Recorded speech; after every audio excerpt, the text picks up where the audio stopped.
I'm Nyesha McCauley, and you're watching accesstv.org.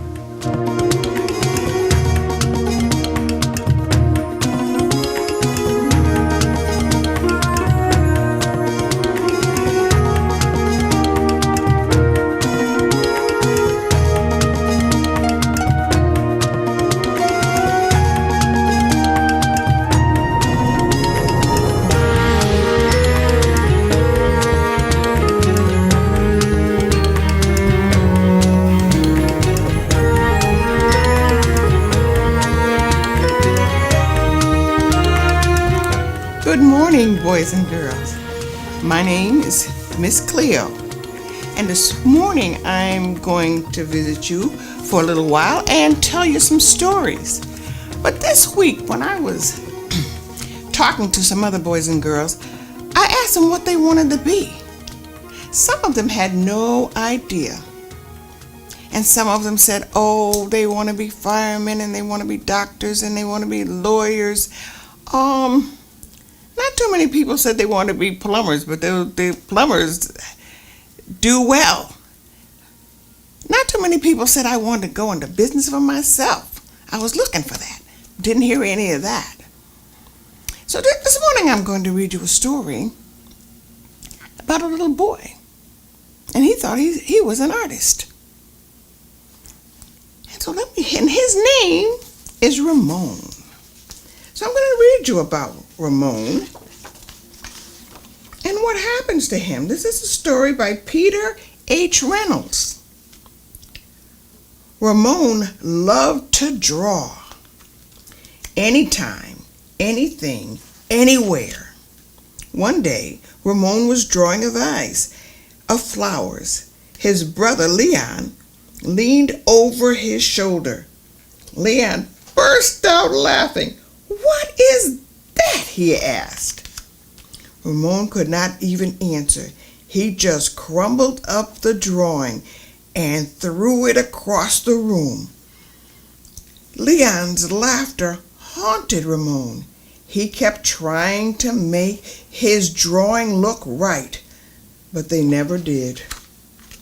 After many months and many crumpled sheets of paper, Ramon put his pencil down. "I'm done." Marisol, his sister, was watching him. "What do you want?" he snapped. "I was watching you draw," she said. Ramon sneered. "I'm not drawing. Go away." Marisol ran away, but before picking up a crumpled sheet of paper, "Hey! Come back here with that." Ramon raced after Marisol, up the hall and into her room. He was about to yell, but fell silent. When he saw his sister's wall, he stared at the crumbled gallery. This is one of my favorites," Marisol said, pointing. "That was supposed to be a vase of flowers," Ramon said, "but it doesn't look like one." "Well, it looks vacious," she exclaimed. "Vacious?" Ramon looked closer. Then he studied all the drawings on Marisol's wall and began to see them in a whole new way. "They do look vicious," he said. Ramon felt light and energized. Thinking viciously allowed his ideas to flow freely. He began to draw what he felt, loose lines quickly springing out without worry. Ramon once again drew and drew the world around him, making an ish drawing felt wonderful. He filled his journal, treeish, houseish, boatish, afternoonish, fishish, sunnish, Ramon realized he could draw ish feelings too. Peace-ish, silly-ish, excite-ish. His ish art inspired ish writing. He wasn't sure if he was writing poems, but he knew they were poemish. One spring morning, Ramon had a wonderful feeling. It was a feeling that even ish words and ish drawings could not capture.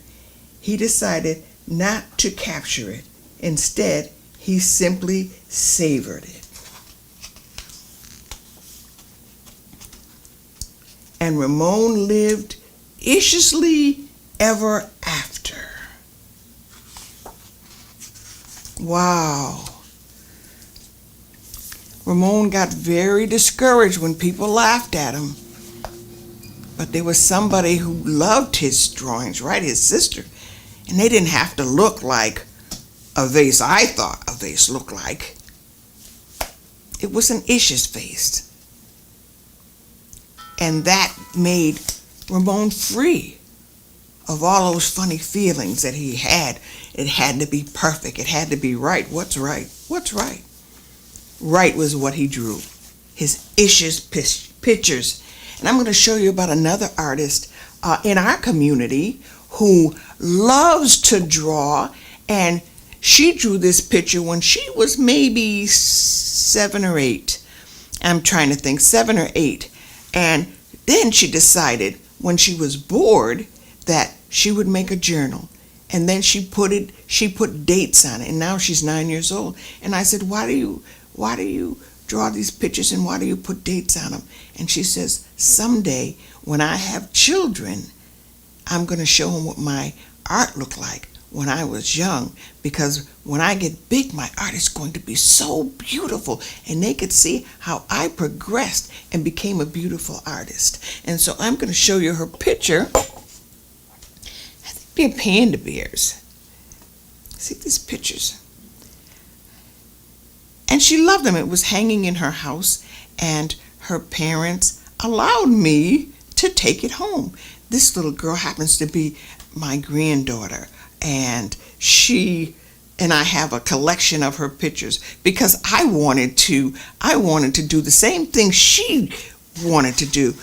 Remember how she used to draw, but she loves to draw, and she draws all the time. And to her, at 9 years old, and she is an artist.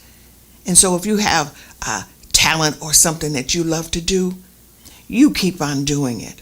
I'm going to tell you a few more stories about, a friend of mine when I was coming up, and we used to dance. And when I was little, that dance came out, the mashed potatoes, and we would just do the mashed potatoes, and we would just dance all day.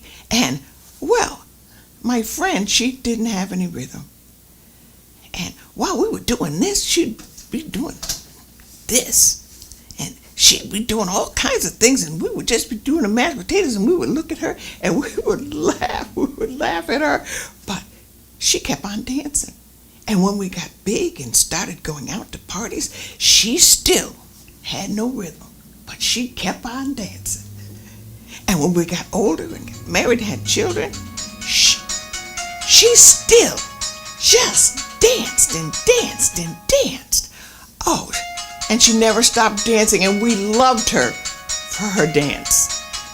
And she never looked or paid any attention to us at all. She just kept on dancing, and we were happy together, and we brought up our children, we grew old, and she still has her beautiful dance. Not quite like ours, but still dancing, and no one ever discouraged her. So don't let anybody discourage you either.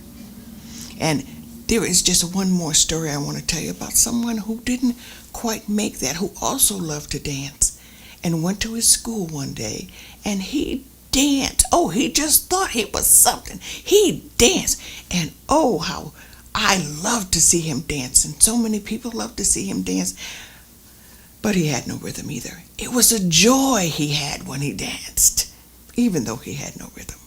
And one day he went to school, and they said, "You can't dance. Man, what are you doing up on that stage? You can't dance. And he came off that stage and he never danced again. Don't let that happen to you. Follow your dreams and the things that you like to do. And next time, we're going to talk about something else. Who do you think you are? We're going to tell you some stories about that.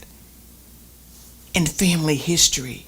And maybe you're not the only one that has that special talent in your family. Look around. Ask your parents. Maybe there was someone great in your family who had that same talent. Now I have to say goodbye until next time. But remember, follow your dreams. Have a dream. Be brave. Keep on stepping when you have one. Okay. We'll see you next week. You stay happy. Be good to your family. Be good to your parents. And be good to yourself. See you next week.